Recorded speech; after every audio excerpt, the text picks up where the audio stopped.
get larger words, and they get to choose between champagne and chocolates. Chocolates are going fast, so.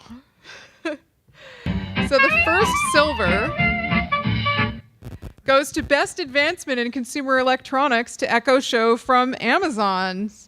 So come on up.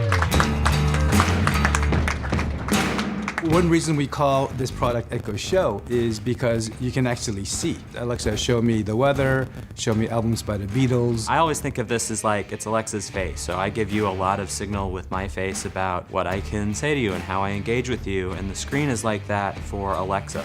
We tied the visual answer with her voice answer, so it felt more conversational. I think we were always trying to find the sweet spot between too much information and just the right amount. We think, well, how do I make this experience more rich without getting in the way of the things that people really love already about their Echo device?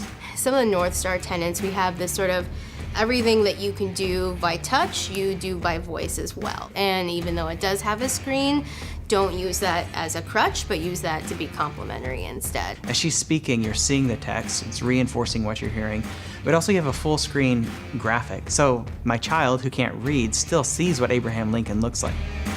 Because we are designing a communal device and not a personal device, we had to really invent what that experience should be for a communal product. We had to think about how we make things more visible from longer distances and simplify the experience. Take away the things that the customer didn't necessarily need to touch. They can use voice in a very natural way, and that allowed us to keep it clean and elegant. If I'm making dinner and I run out of something or I realize I need something for breakfast the next day, I can just say, Alexa, add milk to my shopping list. I added milk to your shopping list.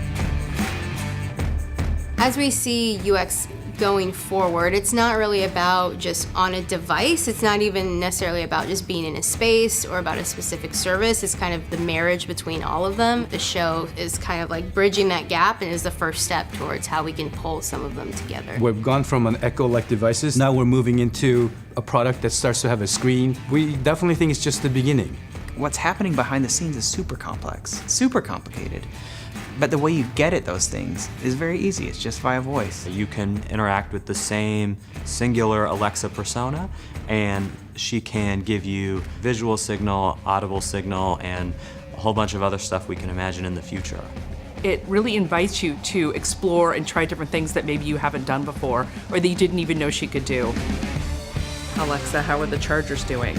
Show me albums by the Beatles. Who is Debbie Millman? How many cups are in Alexa, a gallon? it's my birthday. Show me some nearby Set a coffee chicken shops. timer. Show me the 5 weather. minutes. Alexa, show more. Fabulous products. So here you get this very large trophy, and congratulations on your win. And I think that Itai might have a few comments for you. Yeah. Fantastic job, guys. Everybody on the judging team was easy to know that consumers love the product, and that was a major part of the discussion. And the thing we were most impressed by is your ability to rethink what a screen, a touch screen, a CPU, some power in the center of the house means. It was impressive to see that you rethought the form factor. It wasn't just an iPad on the table. It was completely rethought, and it became super accessible. Everybody could touch it or could talk to it and get information and play with it. And that was just, it moved the industry forward. It repositioned the voice UI in a different place. It was always an augmentation of the GUI, and you guys flipped it around, and that was impressive. I think that we were all curious, what were the points that you realized that that's where you're going, and some of the arguments that you had where you weren't sure how the GUI is going to play with the voice UI? I think there was a lot of discussion around whether this was a touch experience or a voice experience. Our heritage kind of lied in what existed in Echo, and we really wanted to create a very voice-forward experience to start. And the screen is there to kind of supplement. It really adds to that Echo and Alexa experience overall. And we didn't as we looked at this and as we debated, we didn't want to create just another tablet experience. We didn't want people to feel compelled to come up and pick this up and move it around their rooms. It wasn't that kind of device. It's really to engage you through voice in a natural way. So we wanted to build the software in a way that didn't draw you in as much to touch. It was meant to be, I'm cooking or I'm doing certain activities, and I can engage in a very natural way without feeling like I'm coming up and launching an application. Fabulous. And Jenny, would you like to comment on the judging process and your involvement in this, or lack thereof? You should be happy to know that I was recused from judging this entry. So I remained silent. It was very painful. I can't believe you guys let me in the room to listen, but that was fun. So congrats again.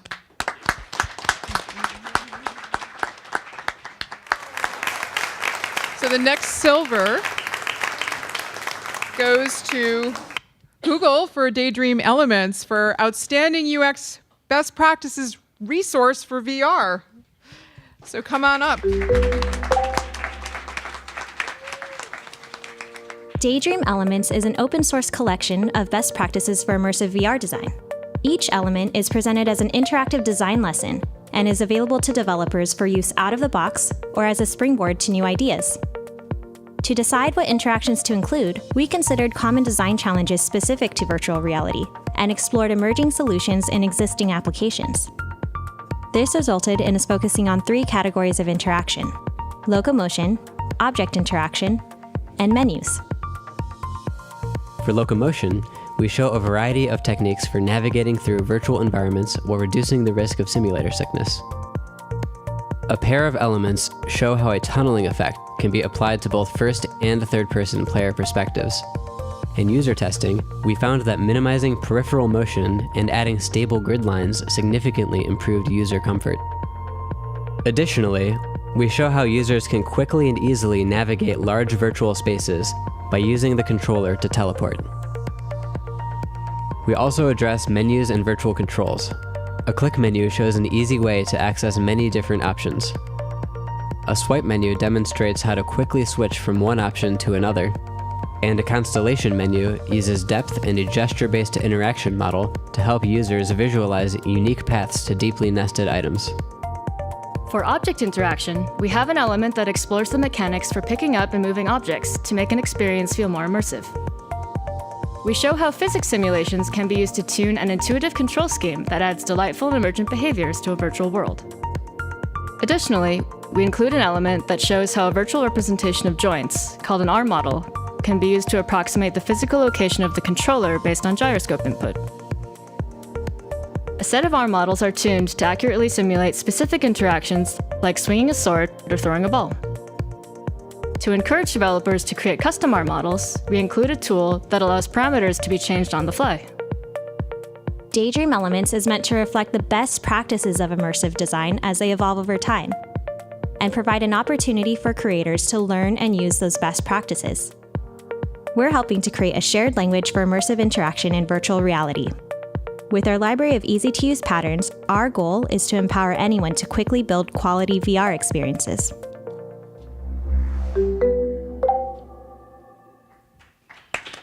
Congratulations.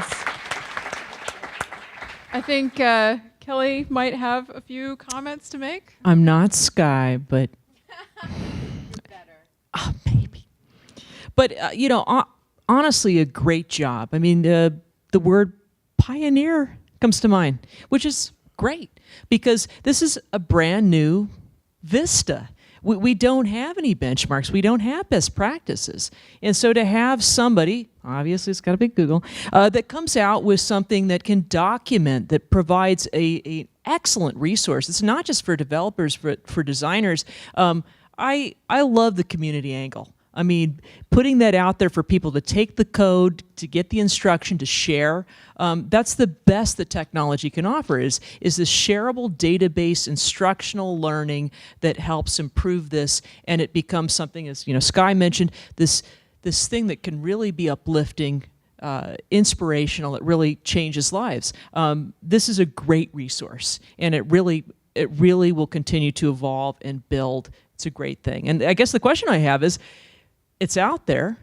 What's next? How are you going to continue to evolve this platform, this learning tool? So our answer to that is Daydream Elements is currently being used by many third-party developers. When we were in development, actually, we were starting to see it already being used in third-party apps. So we're going to continue that research. We're going to continue connecting with the developer community through our interviews, through our engagement on these different social media platforms, and just seeing what people are picking up. And obviously, the ecosystem is still growing, whether it's for high-end PC VR or mobile VR. We're really looking to find ways to make it easy for people to port from either a game console to mobile VR or a high-end PC game to mobile VR, and figure out how to solve for the constraints and common challenges that developers and designers might experience. So that's how we're looking to expand it. So if you guys do have any ideas, we're always tuning in and getting a pulse on the community. So we listen to all of the feedback, and we really keep in mind how we can make the products better. Congratulations. There you go. You can choose between the champagne or the chocolates. It's an easy one. So next up, the last silver goes to local projects for ARoS Art Museum, ARoS Public. This is an exceptional user focus in museum design. So come on up, Philip, to accept on behalf of local projects. Nars, I am one of the interaction designers on ARoS Public. ARoS Public is a series of interactive exhibits that seek to sort of break down the normal barriers between museum visitor and artwork by creating these social connections between the visitors in the space and also the folks in the space and the artwork in the collection, by inviting them to play with the artwork, talk about it, look at it in different ways. Things that you're sometimes told not to do inside of a museum. What these exhibits did was, put the artwork at the centerpiece of the experience, but have visitors interact with it in a way that they're not normally used to inside of a museum. Whether it's in groups or alone, but by participating in a more fun way than just looking.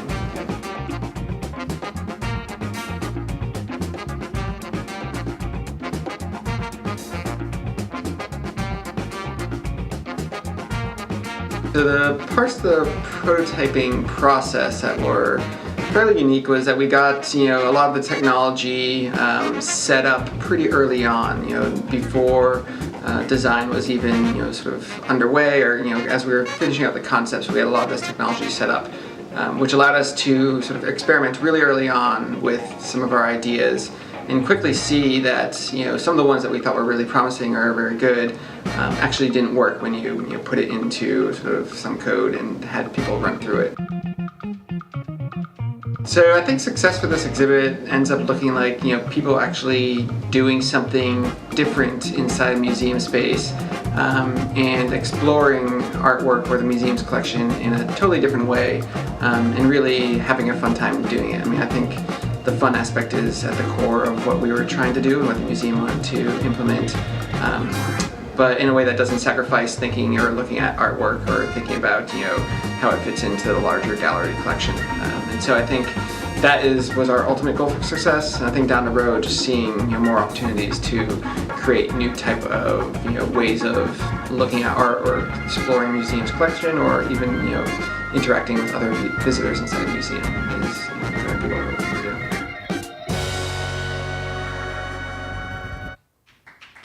Congratulations. So Philip is actually accepting on behalf of the team. I don't believe you actually worked on this project, but thanks for coming, and congratulations to local projects for this. I believe Alan has some comments and maybe a question.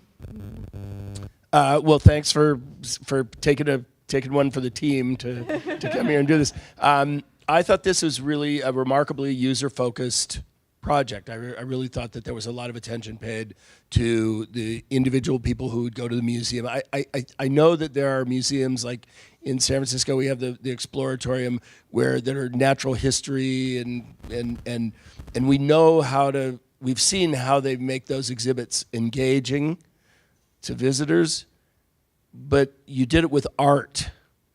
And I think that's really non-obvious, and I think it was a significant step forward to do that. And I mean, basically functionality is not a fruitful avenue in an art museum, and I think you really accomplished something there. The fact that ARoS hosts an annual stream of visitors that's twice the size of ARhus's population, I think clearly demonstrates its success.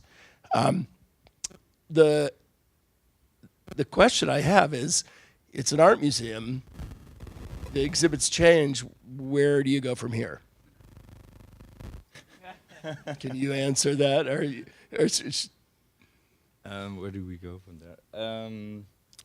I think the biggest step that has been made was actually by the museum itself, that dedicated a whole floor to education. And that's quite remarkable, because usually it's kind of tucked away or it is one room. And they really did this big step of taking a whole floor just to bring people together and that people engage with art in a way that's usually frowned upon in a museum, by talking about the art, but also learning something about themselves. That's really nice. So it just so happens, by sheer coincidence, my son and daughter-in-law live in ARhus, and my wife was there last week, and so I was getting these emails from the museum as she was going through the ARhus Public exhibit. It was really interesting to see that firsthand. Thank you. Yeah, thank you. Congratulations to the team. Yes. And feel free to get some champagne and a book, or chocolates. So last but not least on the silvers, or actually no, we're done with silvers, sorry, my mistake. We're on the golds. Home stretch. 3 golds.